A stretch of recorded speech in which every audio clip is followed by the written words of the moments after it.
So your children might be buying their first car, but something that looks good might not be all that it seems. And Mark White from Dorset Trading Standards, you're going to explain to us some of the problems with this car. And first of all, if we can have a look under the bonnet. It's a normal looking engine to me, but I think there are some problems here. Yep, as we can see, first of all, one of the things we can see is that the battery is not fastened down properly. In event of an accident, this could actually jump out of its casing and could actually start a fire, so it's a pretty dangerous hazard there. We also see that there's some modifications in the bonnet here. There's not real problems with modifications, but with this case it's extremely loose and free to move around. Modifications, as I say, is perfectly legal as long as your insurance company have been notified. As we can see here, the bumper is not attached to the car properly, it's free to move, which is an indication that the car's actually been involved in some kind of front-end collision. We always say to have a look at the bodywork to make sure that the alignments of the panels join up properly.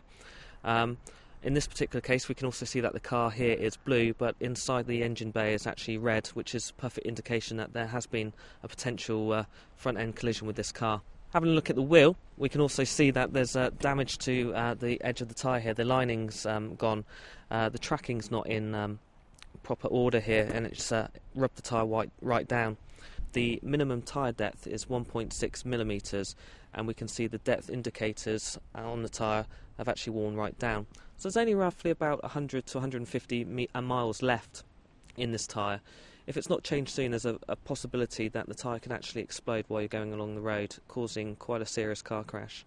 On the side of the car here, there's another couple of potential issues. Obviously, there's no side mirror here. When you're pulling away, you want to be able to see if there are any cars coming from behind or cyclists or pedestrians. So it's vital that you have a mirror in the side of your car there. Also, we've got tinting to the forward windscreen and side of the window. Now, some tintings on the forward windows are acceptable, however they must allow 70% of the light through. Anything more than that, then it becomes a danger and is actually illegal. We also say to have a look at the seatbelts. This is a good indication of how much mileage and wear and tear the vehicle's actually done. As you can see by the edging here, it's quite worn and fraying. This particular seatbelt is also potentially lethal.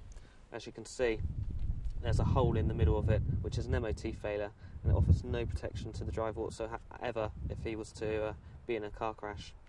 It's also important that new drivers check the documentation of the car, so we tell them to look for the V5 document, to look for the Vin Number, which is the vehicle identification number, and this is stamped in several locations all over the car. In this particular car, it's actually underneath the driver's seat, and as we can see here, it's been scraped away, which is a clear case that the identity of the car has tried to be hidden. We can also see on the rear of the vehicle here that the light panels have been modified and is an added extra. This particular light panel is actually showing a white light inside instead of an amber light, and obviously requirements by law is that you have to have an amber light as an indicator, so that's a fault there. If we also have a look at the exhaust pipe here, we can see it's a modified exhaust, and we know that some people like big loud exhausts, and you do get two types. This one here is actually not meant for road use, this is actually meant for racing, but at closer inspection, if you actually look underneath, it's not actually fastened properly to the car, it's free to move around. Our general advice is to check and check again.